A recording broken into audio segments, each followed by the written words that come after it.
So we have this Game Boy Color motherboard here that looks like it has a few problems, but one of which is a corroded battery terminal. And in a lot of cases, depending on the amount of corrosion, you can clean it off with some distilled white vinegar. But in this case, I think the corrosion is bad enough to swap it out. So I'm pulling over this magnetic set of helping hands to place the motherboard on it. And what that does is allows me to go under the motherboard to kind of pull the battery terminal out as I heat the side that's facing the camera here with my soldering iron.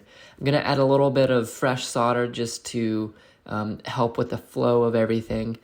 And what that does is allows the battery terminal to release. And this actually came off super easily, and at first glance I thought the entire battery terminal came off, but in just a moment I realize it's actually still partially attached.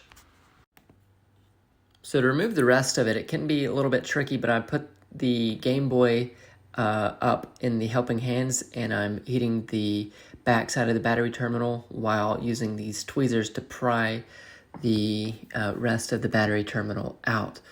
In most cases, it comes out in one piece, but in this case, it didn't. And when this happens, this is what I do.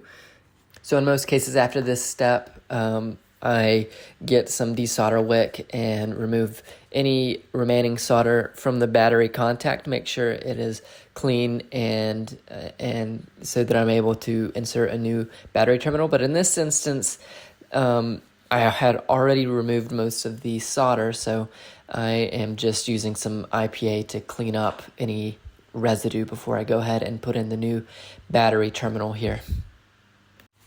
So with these replacement battery terminals, in a lot of cases, they're a little bit too wide, so I'm going to take this tool here and just squeeze the terminals a little bit just to make it go in the contact holes right here. And so what I'm going to do is first I'm going to flip the motherboard over, and I'm going to go ahead and put a little bit of solder, heating the pad and then applying some solder just to get the battery terminal in place, but this isn't going to make it aligned completely. And so what I'm going to do now is, again, get the, first I'm going to apply a little bit of flux, and then I'm going to get the magnetic helping hands again, and I'm going to put the motherboard in between these magnetic parts here, and then I'm gonna grab hold on one side of the battery terminal and then heat the other side, and that's basically how I get the battery terminal aligned properly. So I'm going to take a quick look here, and it looks like it's pretty much aligned. I try to make sure the battery terminal is level and as flush to the board as possible. But if it's not completely perfect, that's also okay. The terminals are generally pretty flexible in terms of moving around to make them fit properly. So then just the last step in terms of cleaning this off is just getting some more IPA, removing any of the flux and other residue that may be present from installing it. And then there you go.